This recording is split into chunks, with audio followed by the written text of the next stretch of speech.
Hello and welcome to the Modern Romantic Podcast, where we celebrate and inspire romanticism through passionate people doing incredible things. Hi, I'm TV Smara Rose, auditioning for Romeo and Juliet. Two households, both alike in dignity, and Faverona, where we lay our scene. From ancient grudge break to new mutiny, where civil blood makes civil hands a disgruntled pelican. Hi, I'm Trey. And I'm joined by someone giving me the face as always, my delightful co-host, Emily. Hi, Emily. Ew, David. Why am I not Ew. surprised? I love it so much. Canadian show, I'm just telling you. Best show. It's so good. I know. How are you doing, Emily? I'm doing very well. We've gotten through 2 tornadoes so far this afternoon and hoping for no more. And I don't know, it's a great week.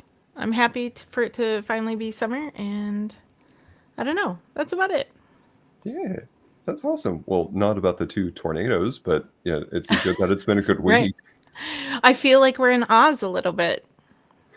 A little bit. It's only when you see lions and tigers and bears that you need to say, oh my, and that's when you need to be concerned. Oh, thanks. So just bears is fine, but lions and tigers with bears is bad. Correct. Thank you for that clarification. We'll add that to our show notes. Okay. Yes. Thank you. I'll send that to Gregory. Perfect. He'll appreciate that too. I'm sure he has no idea. What's funny is I've actually seen him do a number of podcasts recently. So it's been nice to kind of see him go through a few other interviews and just kind of get his take. It seems like the more that he does, the more that gets overturned as the story relates to Oz and the upcoming Wicked series, or the upcoming Wicked films, I should say. So it's been really nice. It's good to see him out and about, and just seems like he's enjoying stuff. So shout out. Yeah, shout out Gregory McGuire. We miss you. Come back and say hi. Please. But speaking of authors, I'm really excited about our guest today. So would you please introduce our fantastic guest today? Yes, David. Today we have with us an award-winning author from Montreal, KT Anglehart, author of the Scottish Scrolls trilogy, here with us on the podcast tonight. Thank you for joining us.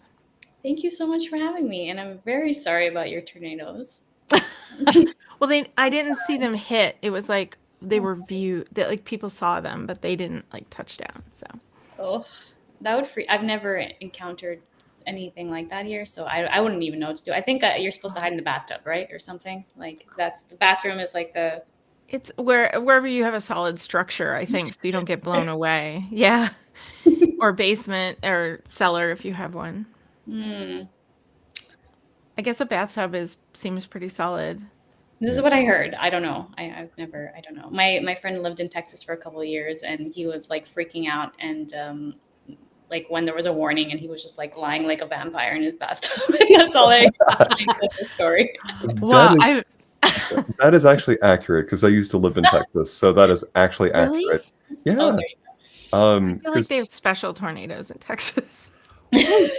They're different. Everything's bigger in Texas. I mean, everything's bigger in Texas. Yeah. And so the tornadoes, they cross the state line and it's just like, boom. But there's so many homes in Texas that don't have a basement to them. So people have to like go into a place where there is a solid structure. Right. So the thing that people will put over top of them is a mattress. So they'll grab like an old mattress or something to kind of cushion anything falling on top of them. Oh, that makes sense. Yeah. So don't throw away your mattress. Just keep one around so you can put it over you in the bathtub. Yeah, because if your mattress is too big, you're not going to get it over yourself in the bathtub. I just think about like trying to drag my Tempur-Pedic mattress, that like solid structure of the thing with me. That thing is like so heavy and like it won't bend at all. I feel like I would just get crushed by any kind of mattress. I'm like such a little like person. I would just like die under there. I don't know. You feel like suffocate. Yeah, there are dangers more than just tornadoes. Tornadoes. Your mattresses, everybody. This is a warning. You got it here. Maybe shout out to the folks at Sealy or Serta, do you make a mattress specifically to cover a bathtub that won't kill us in any way? Coming Provide spring ventilation. coming spring 2026, a new line of tornado only mattresses. This is the most seamless ad insert you've ever had, I'm sure. It's just natural. That's right. This one's for free, Serta. Please, The please sleep send us your- number. Sorry. please send us your What is your- advertisement deal. What is your tornado number? Mine's a category 4. What do people win with the highest number? Like, what should we get them? Oh yeah. Oh goodness. That was great. Fantastic. So, I'm so intrigued whenever we have authors on, because I am not a writer at all. My love is really of music, and that's the language that I like to speak with. So I'm so intrigued when authors come on and how you found your way to the written word. Can you talk about what that experience was like? Yeah, absolutely. I think probably the same way you love music and you've always been attracted to music, I've always known that I want to. I was like attracted to stories, and I loved hearing them. Of course, like we all do as human beings. That's what the oldest form of storytelling is, just like us just chatting away around a fire, right? And so I was always intrigued by stories, and like creating them was something I knew I needed to do. I think it's because of how I responded to them. I just had this like thing inside of me that was like, well, I need to do that for other people too. I can make stuff up. I can make people laugh. Like from when I was a kid, like I'm like, this is something that needs to just like, that needs to manifest in its own way. And at first I thought it was like through acting. I thought, okay, I can do this through like, that's my form of storytelling. Cause I used to love the idea of like an ensemble cast, or like people making like physically making audiences laugh. I thought, okay, I could do that. And I quickly realized like that I am not an actor. And that was when like I entered this like storytelling contest in elementary. And I moved on to the next round, and I hated like performing it, but they voted me in to compete for like the whole, like to represent the school, because of like the way, I guess, the writing itself. And that's when I knew, I'm like, okay, I think I like the writing and I don't like the other parts. So I knew from like grade 4 that I would be writing in some way. Wow. Okay. That's pretty cool that spoke to you so early and you recognized it and and went with it. I think that's pretty amazing. I was just like, I just couldn't get enough of it. I was a bit like, as we say in French, like dans la lune, like in class and stuff like that. I was always like imagining stuff. Dans la lune is like literally mean like in the moon, like whatever. So, and I would get called out for it. So I think I was like a bit too immersed in things sometimes. And it's like, that's how you know. And even when you're like getting older and you're still imagining stories, and you still like, I think that's when like you just have to follow this gut instinct. And for those of you listening who are like, I've always wanted to write a book, like you probably should listen to that and write down those ideas. Yeah, I hear that. We hear that a lot. Me too. We hear that a lot on the show and off the show. Something you said about like if you find yourself as an adult with those same still telling stories, still having those things play out in your head, I find a lot of many adults kind of lose that sense of wanderlust. Totally. So, what has kept that wanderlust going for you? What are the things that help spur your imagination? I just want to say something, because it's just, this conversation is kind of funny. It's reminding me, I just read it again today, and this quote's actually on my website by C.S. Lewis. It's what is it? When you're old enough to start believing in fairy tales. Oh yeah. Oh my God, what is the exact quote? I'm so sorry. You have to be old enough to start appreciating fairy tales, something like that. And it's to say like, keep that sense of wonder when you're older. And I guess to answer your question, like I read young stuff even when I was older, because there's like this innocence to the stories, and like there's like these self-discovery themes that I love so much. I learned so much from that when I was a young reader, and those are the kinds of themes like all in part in my books too. And I don't know if I answered your question. I just went on a tangent. I'm sorry. No, No, please don't keep apologize. going. No. Someday you will be old enough to start reading fairy tales again. Exactly. Mm-hmm. You just learn to appreciate that you have an inner child and you were a kid once, and that sense of wonder carries through as an adult, and it absolutely should. Even if you're writing books that aren't meant for younger audiences, you're still like very much more youthful than you think for believing you can inspire others with a story, with something completely made up, for just literally sitting down and imagining things. Like that's a very childlike, that's like a very inner child thing to do. Yeah. So, yeah. We do it from when we're tiny. Make up things constantly.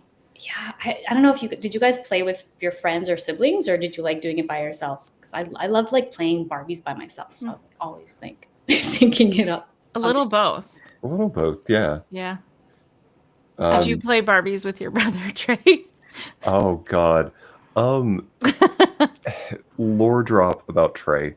Um, All right. so Timestamp this. I loved Barbies as a kid. Um, I had Barbies, I think, until I was about 6 or 7. But Okay. my brother was so like machismo when he was younger. He was so machismo and wrapped up in all things football and sports, and to have somebody that like expressed their feminine side with Barbies did not sit well. Mm, So I think that perspective has definitely changed as he's gotten older. But as a kid, I was in there with dress ups and all the things. So yeah, love, Barbies were so much fun as a kid. love. Yeah. And that was like an accessible way to like costume with something. Like that's kind of how I saw it. I Definitely. changed our clothes constantly. Oh, that's the funnest part about it. Yeah. Absolutely, absolutely. Like it's not even easy to change a Barbie's clothes, but that you have to do it constantly. Wardrobe changes were very important. Mm-hmm. It was made or broke the Barbie's day. Like that's Mm-hmm. I do gotta say, my favorite memory that I have of that is dressing one up in like a huge, huge, like poofy princess dress and attaching the bungee cord to it and dropping it off like the stairs going down to my basement. So it was like parachuting, parajumping Barbie. why were we so violent with them? There's all these things we put them through to just like see how they dealt with it. Yeah. I think that's part Mm-hmm. of that storytelling is like the what if with the scenario of like, well, what about this? And just taking that idea and going yes and as a kid. Yes, exactly. Yeah. Pushing some boundaries, Pushing the some boundary. envelopes. Yeah. So all right, so I've said so 4 times. It's okay, we tangented. It's fine. Recenter. Center. You started writing as a kid, you entered the competition, found out that you were meant to be an author. Yeah. Can you walk us through how you came from such a young age to where you are now with your current series? Yeah, so I kept chasing writing programs. So thankfully, it was that eventually that led me to this book. So after my BA in journalism, and I also studied script writing because I was and I still am very interested in writing for television. It's a different route though. It's like a whole different ballgame kind of thing. I feel like I'll get there eventually, but right now it's like, when you just want a story to get out there. So I'm into the books right now. And in my master's of creative writing, I declared my thesis like the wise one, the first book of the Scottish Scrolls, because you get to choose your thesis project. That's mainly why I decided to do the master's. I was like, I need discipline, I need guidance. I feel like I'll procrastinate the hell out of this. Like if I don't do this kind of formally. So that's what led me to publish the first book, and I'm so grateful because it's very mentally challenging. Like if there's a better way to put it, like I have a lot of like self-doubt and like the imposter I mean, many writers do. Like, you think you're the worst writer in the world for like the first 3 drafts. It's like terrible. So honestly, like because I was mentored, because I got the amazing feedback that I did get, because I learned from my classmates, I think the result is like I'm very, very happy with it because of the experience that I had. So if you're kind of like me and you're thinking, I have an idea, I'm so passionate about it, but I don't trust my own like self-discipline or like my own brain to like push through all the self-doubt, I would suggest something like structured, like a book coach to follow you, or some kind of writing program, or like a local class or something. And that's what led me to publish the first book. I had the confidence to do it. Something to keep you accountable. Absolutely. I could see that. You could Yeah. get an accountability buddy too, but they have to be dead serious, because like, let me tell you, it's very easy to be like, no, I'm not gonna write today, I'm not gonna write tomorrow, I'm done for, I'm gonna put this aside, I'm not gonna look at it again. Oh, I'm not feeling well, so I'm not gonna send you those pages. But when you're being graded, and when you paid for a program, and it's like, okay, you really push yourself. I gotta say, Emily, who's your accountability buddy, or who's the person who holds you accountable?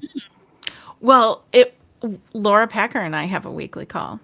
Ooh, okay. Weekly call. Yeah. How does that does that work really well for you?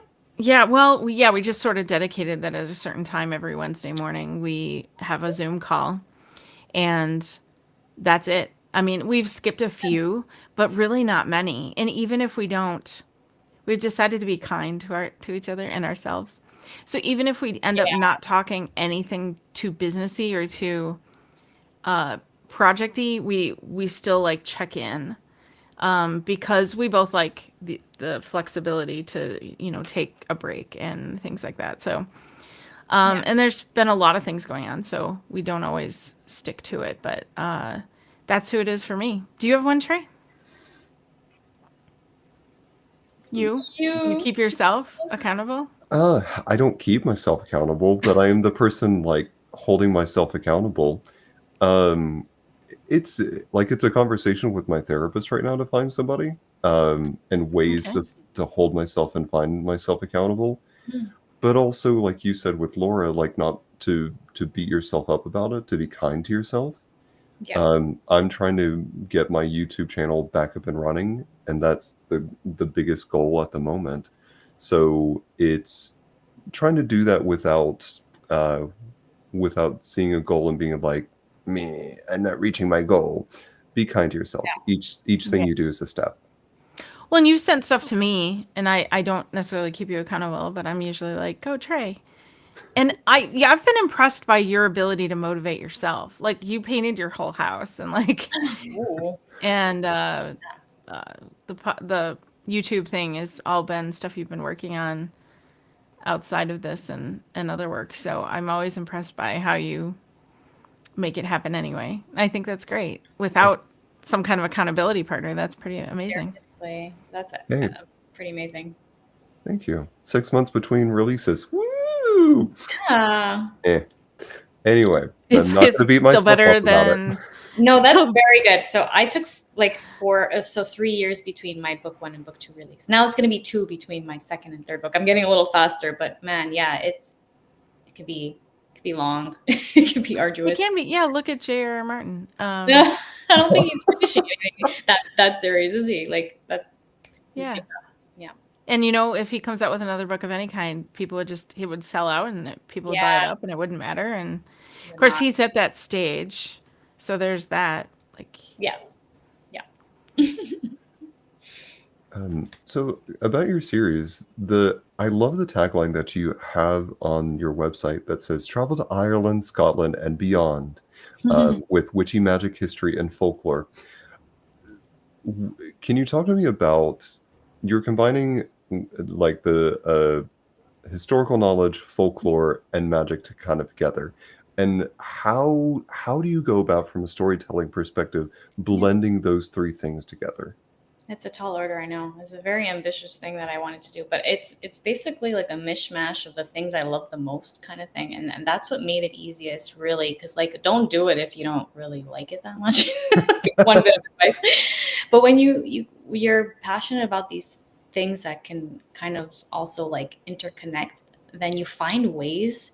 it's like I can't even explain it more than like a spark of like inspiration that comes from researching. Like you find connectors when you research. It happens to me all the time. I find connectors in my later drafts sometimes because I research something more in depth and I go, well, that's the answer to that plot hole, you know?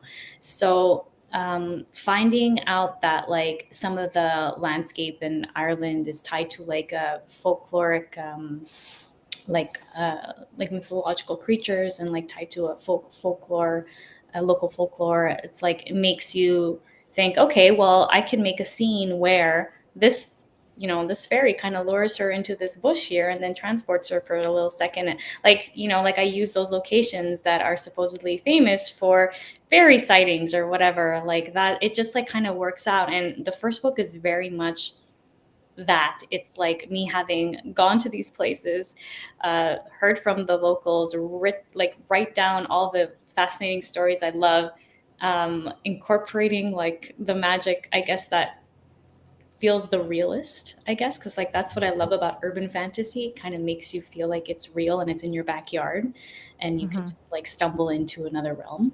So I do love that aspect of urban fantasy.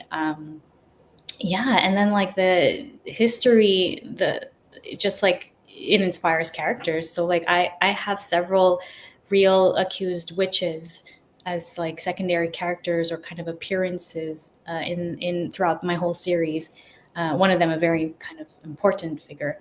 So that just like I just to me that's what makes the story so juicy or so good or so interesting, or like you, that the fact that you're learning about things that happen in history, you're learning about how like the huge mistakes we made as human beings, like burning innocent women, you know.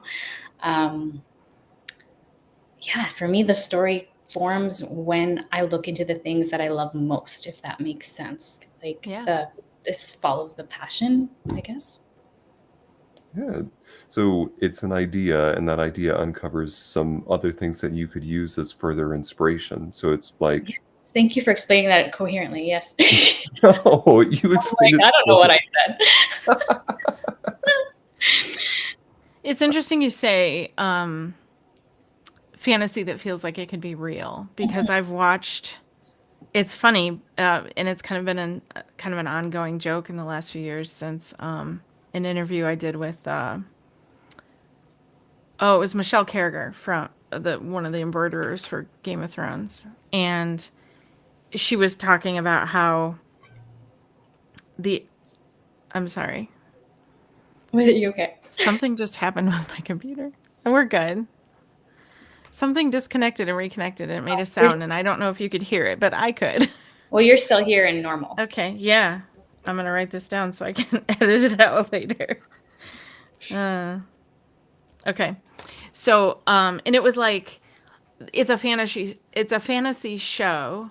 So people will like write in and say things like, that was just super unbelievable. It's like, but it's a fantasy show. And I watch those, I watch shows sometimes, or I'll read a book or something, and I sit there and I'll say that to myself, like if it becomes a little too unbelievable, then it's like it doesn't feel like it could be real, even though the whole time I am consciously, because of Michelle, reminding myself like it is still fantasy. I feel like that's about stepping. It's like stepping on the outer world. Like this is a rule for a very regular TV show as well. Like let's say, like I was just using an example of a TV show because, let's say Schitt's Creek. We were just like joking around Yeah. Schitt's Creek, and it's like this is the town. These are the characters. If a show starts with them, like what's something very not Schitt's Creeky? I don't know, like they're What isn't them? That's so Yeah. funny. yeah, I don't know, like something very like just not true to like the environment or the characters or something happening. Right, like if they were sewing their own clothes or something like that. Yeah, like oh, you know, Alexis isn't gonna do that or whatever. So then it becomes unbelievable. So I think like They're farming. they're farming. That's Yeah. amazing. They're playing hockey. I want to see that show. Now I want to see that. Oh my gosh, it's so good. I think I'm gonna do a rewatch very soon. I've been doing all the rewatches. Like I'm a bit in the nostalgic like streak for my TV watching time. Yeah, sorry. So yeah, just to That's say, wonderful. yeah, it's I think like because magic can be as far-fetched as you want it to be, as long as it makes sense, quote unquote, in the sense that like it's staying within like the logic, the rules, the magic system, and you're not just like out of left field, whoa, because like this ghost like came out of nowhere and like saved everyone. And it's like, well, you never mentioned that they can intervene on the physical world. Like, I don't know, like, so just stay true to your own rules. I think that's, you can do whatever you want as long as you establish those rules.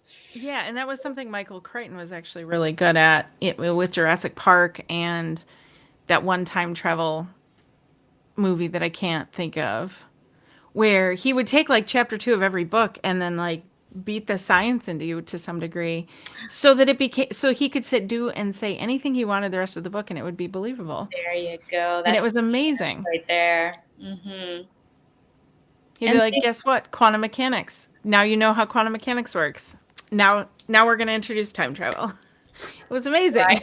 Mm-hmm. Oh, that's so good. Yeah, exactly. And that, and the fact that you don't make characters do something that they wouldn't do, and then I think you're safe. Yes. Yeah, it has to be consistent within your own world. I was going to look up the name of that. Oh, okay. I'm That curious too now. because now it's Timeline. That's the name of it. No. Wait. No. Timeline. Did Timeline get adapted into something? Oh, Yeah, I don't know. is It's that? Gerard Butler. Paul Walker was in that. Oh God, I gotta watch that. Oh, Yeah. Francis O'Connor as You well. know they make fun of his accent in Scotland. Say that again. Say that again. They make fun of his accent. They're like, he's like an American Scot. Gerard Like, Butler. yeah, Like he's like he sold lost out. his Scottish accent. Yeah. So funny. He's from Paisley. I just know because of tour guide pointed at Sure. town we drove by, and they're like, "That's where Gerard Butler's from." I know his mother. I'm like, okay, that's awesome. You're like, now I'm 2 steps away from Gerard Butler. I know. Like, is he here? Can I please? Right? Can I meet his mom? Like, Right. I want to meet his mom. I want to have some tea. That's so Like- funny. So, yeah. No, like all my questions are Gerard Butler centered. I'm so sorry. I don't help the situation. I don't help interviewers very much. I'm like just pushing other topics onto you. No, we love it. Every time I look at him, I go, "This is Sparta," and then that's it. I can't. Oh my God. Yeah. You were saying that it's something that the character wouldn't do. Whenever we had Gregor Maguire on, the thing that he kind of leaned into was that concept of what is something that the character wouldn't do, and therein for him lies the like central conflict of the character. So, like if you have, say, for instance, Glinda, who had been this very passive character, suddenly decide to push somebody out of a window and take action and have agency in something, therein lies a little bit of intrigue. So I think it's to your point, it's having something that's realistic, but putting the characters in up to that moral line without crossing over the bounds of reality and going, how would you deal with this situation? Oh yeah, I love that. Yeah, and you need to test your characters. And the thing about, especially beginner writers, because this was my struggle throughout the first book, was giving the character agency and like just making sure, yeah, she's not too passive and things aren't happening to her as much as she's making them happen, and that she's being challenged enough. Because you kind of tend to be a little nice to them at first, like you want to see them like have a great life. Especially new writers, but like I got a lot tougher as I went on. But it's a difficult thing to get into and to learn how to do. So it's a really good tip. I'm curious because you also speak how many languages? Well, I'm not any more special than many Montrealers, by the way. It's just something you learn when you learn French. So that's like like most people most people are bilingual in where I come from. And then I'm Italian. Like my family's Italian. My dad was born in Sicily, so I just grew up speaking like to all my grandparents and then my little cousins when they grew up. Like I just grew up speaking Italian. So know the three languages, but Spanish is something I studied in school. I don't know it fluently. I love it so much though. I really love Spanish that I practice as much as I possibly can, but there's like no one to practice with. So and I call it Spanglish because like there's no way I'm fluent, but I can get by. Well, with you having that language background, I'm curious, does any of the languages you speak find their way into your novels, or do you kind of keep that at an arm's distance for the sake of the story? Honestly, not yet. Not these languages. I think they will in the future, or in the future work, like books, like away from this story. This story is very much Scottish, Irish, Gaelic. Uh, but I love etymology. So like I guess knowing, recognizing some roots of words and like just like naturally, like if there's like a Latin phrase that I hear, it's like I can kind of understand like what that means, bigger picture, because it sounds a little bit French or a little bit Italian. Or like if you go to Barcelona and it's Catalan, which is so specific, it's like such an odd, amazing, like fascinating mix. Like I want to learn it so badly of like Italian, French, and Spanish. And I'm like, what is this? This is amazing. So I just like I love languages. So there's like I did look into Gaelic a little bit when I was writing, and I did get someone who was like an expert to look over the passages that I did write. Um, but other than that, like, no, my languages have not snuck into these particular books, but they will. I'm sure they will. You speak, I heard that you speak bunny too. Yeah, where are they? Oh, they're like chilling right now. Let me see if I can. Where's one? You have There's two one. bunnies? There's one. Oh, this one. He looks very well rested right now. Oh, yeah. He's flopped. got the nap game down. Yeah. So that's Onyx and Sterling, and I grew up with another bunny. His name's Magic. I named my little publishing, my little imprint after Magic. It's called the Magic Dwarf Press. So I had this white dwarf bunny for 11 and a half years. Oh, awesome. Yeah. So it's a big commitment. I just like to say that I just like to say I'm an advocate for them because they're so misunderstood, and people like buy them for their kids, and then they're like dumped after Easter because people realize they're so much work and kind of terrible for kids to have. Like they're not like caged little fuzzy things that live 2 years. They can live very long. They need space. They need care, specific food, specific types of hay, like all the things.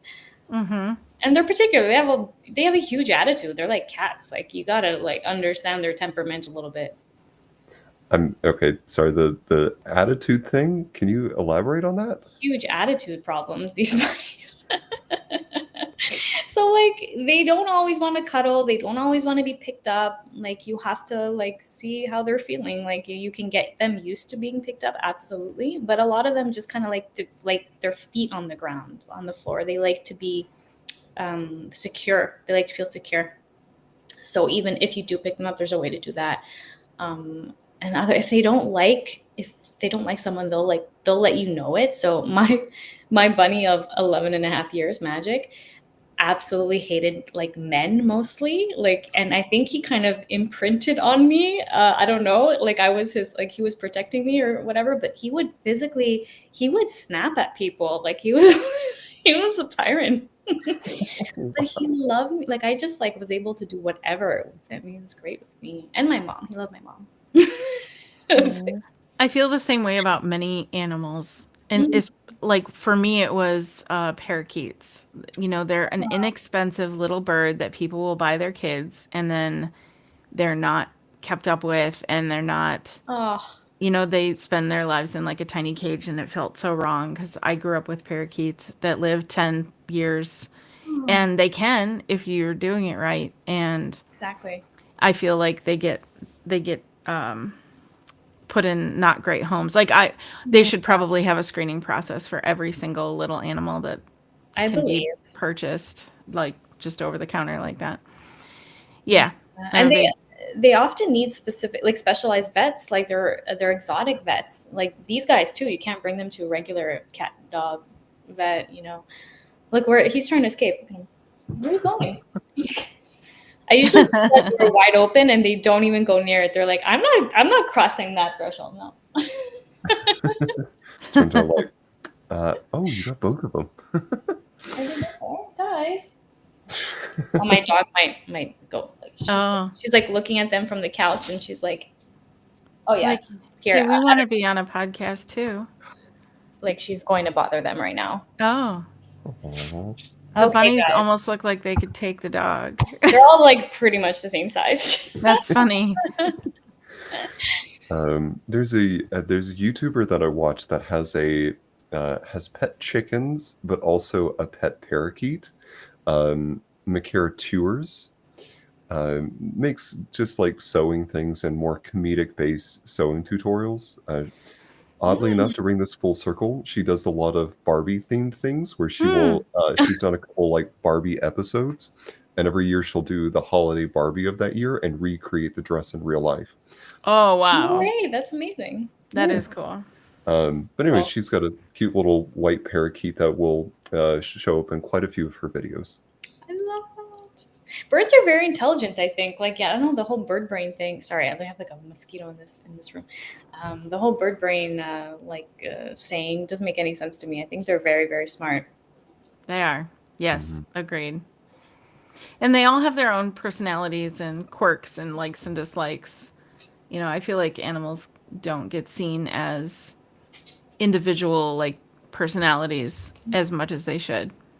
But No, 100%. Like that and things like anything nature related. Like honestly, like one of the main messages of my story, like I'm passionate about these things. I like talking about these things because we're I would say like with everything that's going on in the world, sometimes we forget like our connection to nature. Like we're so ahead in tech all the time.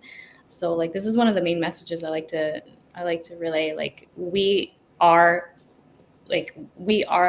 nature. Like we come from it, we've evolved from it. These things are living beings. Like we need to remember to continue caring for it and not just like take advantage of what we the resources that we have, and it is limited and we tend to forget. But yeah, for sure. Yeah. I've been, well, I should say Josh and I have been attracting crows lately. Oh, And we finally Really? got them to come up closer to the house. What? Yeah, it started with chipmunks. And now there are 3 that will come and so I learned they remember people's faces. Did you know that? I wasn't sure if they would are we talking chipmunks or crows? Crows. Yes, I believe that. Yes. They'll sit in the tree across the yard and they watch. There's one that we call like the sentinel. And we'll throw peanuts out there.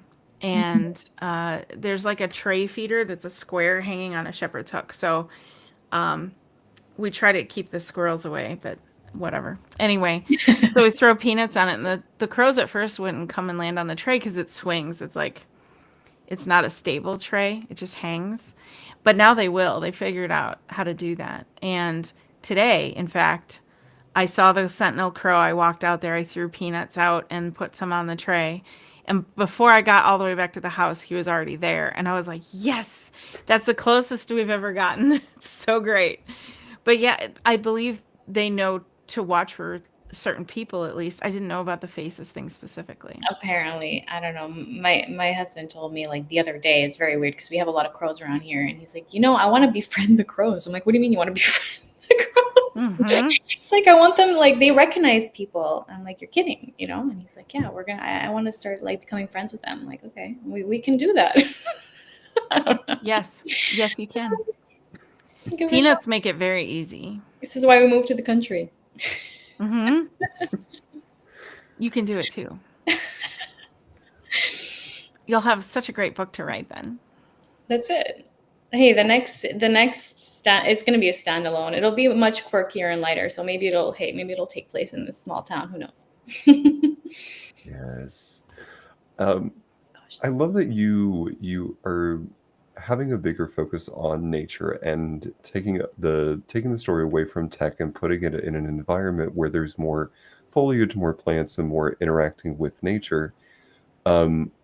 being that you also have quite a bit of mysticism mixed in with your stories, I'm kind of curious, what's one spell or one maybe creature that you feature in your books that you would love to see in real life, and why? Yeah. Oh, such a good big question. Um,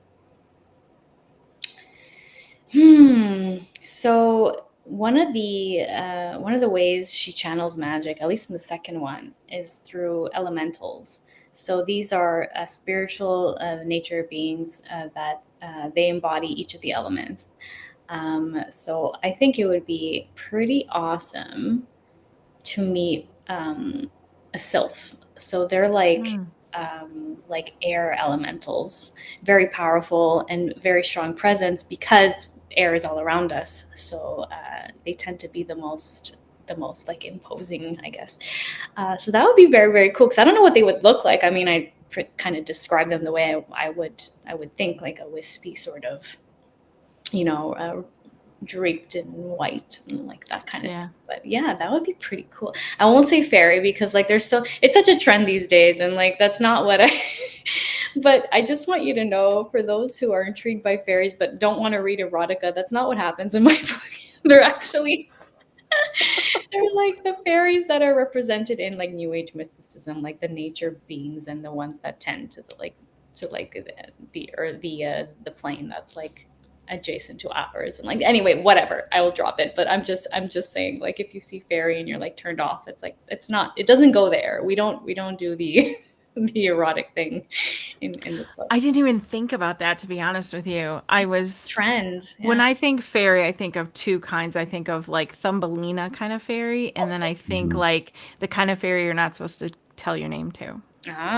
okay these are more like than the earth angel like if you read Okay. like new age works and stuff like that the ones um, that are like living in our backyard kind of thing Okay. yeah Emily, can I clarify that statement you just made? Because I've always heard that that applied to just fae in general. It wasn't specific to like fairies, but I am more than willing to be wrong.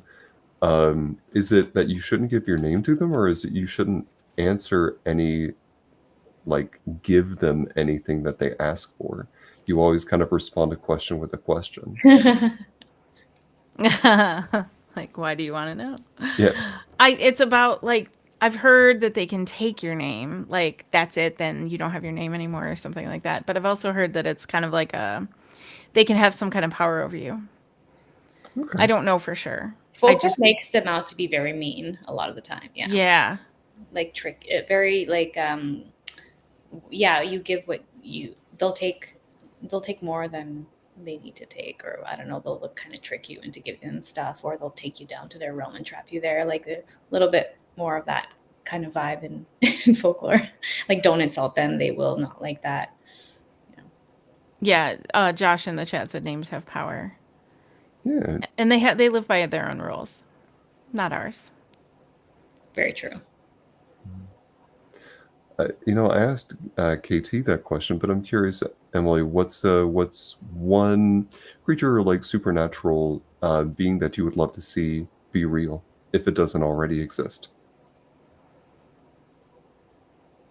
Oh gosh. Um I guess I always thought that horses should have wings. Oh, okay. So I feel like that's not like just because I think unicorns are cool, but I've always just been drawn to the Pegasus specifically. So I would say that Nessie. one. Nessie, yeah, that's a good answer. Yeah, that one.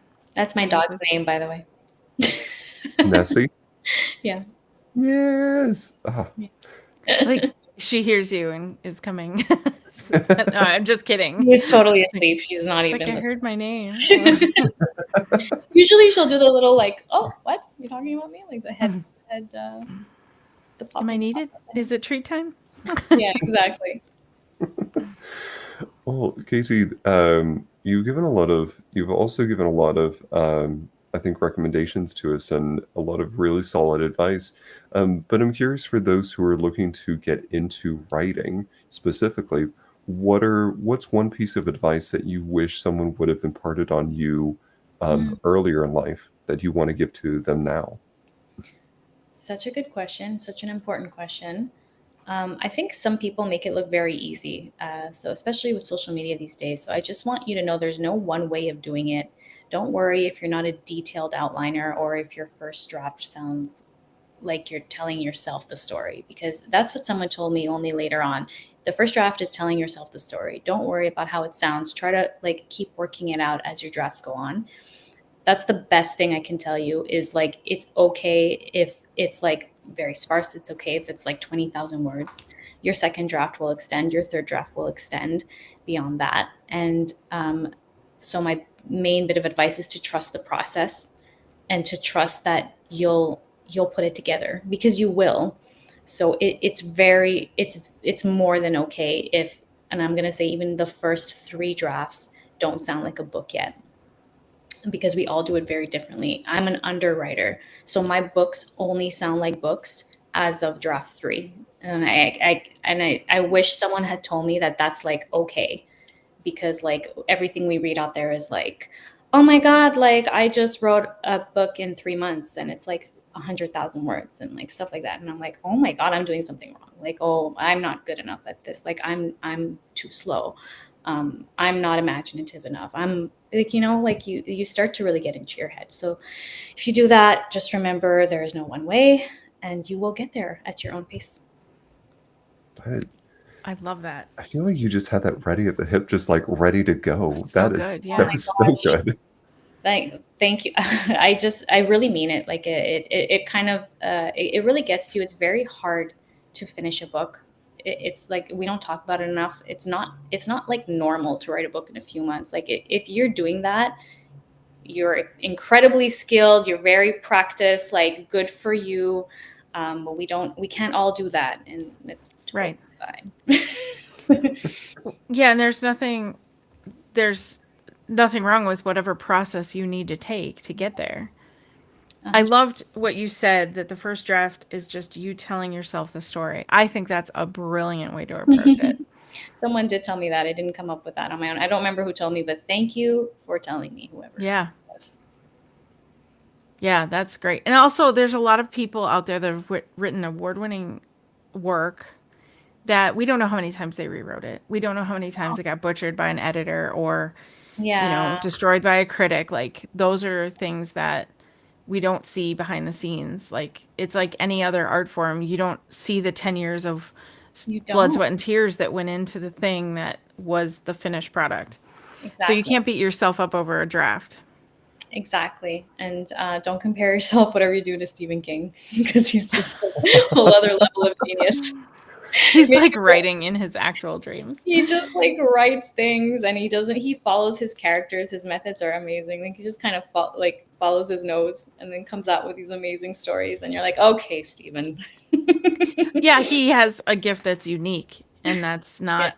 not like most of us. I'm gonna say though that he clearly follows some sort of intuition that is like very. He trusts. If anyone trusts his intuition, it's him. Like and I hope you do too. Like you just keep trusting whatever story it is that wants to come out of you. That's like advice number two. I like that. Where can our listeners and viewers find you online to support you and follow you? Follow me on Instagram, KT_Anglehart. That's HART. And Substack as well. You can find me, and you can find me on Facebook because I'm a millennial and I'm still on there. And yeah, you can get my books anywhere you get your books online. So that's like your bookstore, Barnes and Nobles, Amazon. If you're in Canada, Indigo. So yeah. You can order them through Pearl's Books in Arkansas. If you request it, they can get it. Yes, I don't know Yes. how many of them actually have it, but yeah. Right. That's what I was thinking. It's a independent bookstore we had on the show, so I Oh, was just giving cool! them the shout out. Woohoo! Shout out to the independent bookstores. Go shop Yeah. there. Well, KT, I think my final question for you, and get ready for this. This is a big one. Oh no. She's in the hot Um, seat. has nothing to do with anything we've talked about so far, but we love to ask this question of all of our guests. You were sitting down to have lunch with anybody in the world, alive or dead. Oh Who is sitting on the opposite side of that table from you? no. Oh God. Doesn't this have to be like an intellectual response? Like I probably have someone very No. dumb in mind. Hold on, let me No. think. Oh man, alive or dead? Alive or dead? There's no wrong answer. There's no. There's no wrong answer. Oh my God, this is too difficult. C.S. Lewis, because we Good one. mentioned him, and you know what? He like created for me like the first really immersive fantasy story that I was into. Mhm. And I just want to know how he came up with that. And like also I know that he questioned his faith a lot. Like he went through a whole philosophical and like existential search. And like I think he would be like an absolutely fascinating person to speak to. Um, yeah, and I get existential all the time. Like I question like so much. So it would be I think he would provide a lot of insight. I Great agree with answer. that one for sure. Yes. What a great answer. Do you Oh, know what the S stands for? I don't know. Or super. his C and S stand for Clive Staples. I did not know that. Yeah. What? He was also known as Jack. But Clive Staples Oh, Lewis. Clive. No wonder. Oh my God. Who would pick up a book from Clive Staples? You can just, if you have lunch with him, you can just be like, hey, Clive. I'll call him Jack. Yeah, That's cooler. so much easier. It's okay. I love a pen name. Like I use my husband's last name because mine's a long Italian name that not many people can pronounce. It's just like his is much cooler. You got to do what you got to do. Yeah. No shame in that. And then when you make it like really, really big, you're harder to find. Oh, yeah. Yeah. People can't stalk you. Exactly. I like how we think. Katie, I also want to ask, because you mentioned to us earlier, you're going to be at the South Dakota Book Fair, correct? Oh, yeah. Yeah, South Dakota Festival of Books. If you're in the area or if you're a neighbor of South Dakota, come on over. It'll be fun. It'll be my first time there, and I'm very excited to meet other authors and to meet readers. And we're going to talk about writing craft and inspire you to get to work and all kinds of other great stuff. And there's going to be other amazing authors that you can support. They'll have tables and you can get some signed copies. It'll be a really, really fun weekend. Really So cool. Awesome. that's in Well, September, by the way. September. I September. believe 27.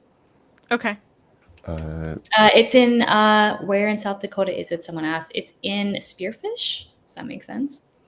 I do not know my area as well. I believe. Spearfish. Yeah. I do not know South Dakota all that well, so we will find out together. What an amazing name for a city in South Dakota. I'm looking it up right now. But yeah, if you look up South Dakota Festival of Books 2025, it'll have all the info. Okay. It's northwest of Sturgis. Was Which Spearfish is correct though? Yeah.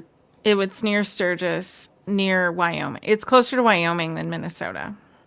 For anyone who Okay. has the visual of states in their head. It's a blur. The middle states for me is such a blur. Like we played that, like in Friends when they do the states game where they try to name all 50 and like there's always like 3 or 4 like you're missing. And as Canadians, we wanted to like give it a shot. We're like, I wonder how many we can do. And we did pretty good. I got like 38. And then like the other missing ones, I'm like, oh, how could I have forgotten that? Of course. Like, but it's a fun one. I just want to test my knowledge, but it's not great. But I mean, Yeah. the map's confusing, but The map is confusing for us. We have a lot of states. It's a lot. So many. And South Dakota is like 50% national park. So that takes up a whole bunch of it too. And there are towns like this town, Spearfish, is like in, what is it? Which national park? Medicine Rocks State Park, rather, not a national park. But either way. I'm sure it's beautiful. A lot of nature, right? It's not far Yeah. from right, like Montana's somewhere I've always wanted to go. Must be gorgeous. Maybe I'll Well, extend my trip.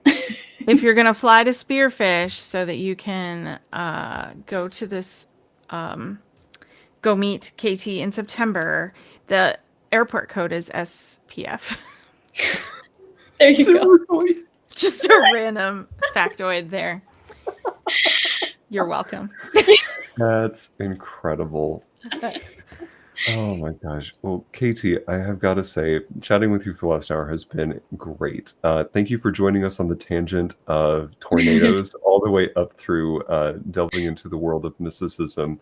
I'm really excited to pick up a copy of your books at my local Barnes and Noble. So thank you so much for sharing your artistry with us. Oh, thank you for having me. You guys are amazing conversationalists. Thank you. This was so much fun. Yeah. As we close this episode out, this episode, along with more, can be found. Oh my gosh, can be found wherever you get your podcast. My brain just escaped me for a second. It's I'm late. so sorry. Um, The fairies in Scotland have them. the fairies in Scotland, they heard me. So you can find other behind-the-scenes conversation on our Patreon. Search for The Mod Rom on Patreon, or you can visit our website, themodrom.com, for other past episodes and additional content. Thanks so much for tuning in today. Have a great day.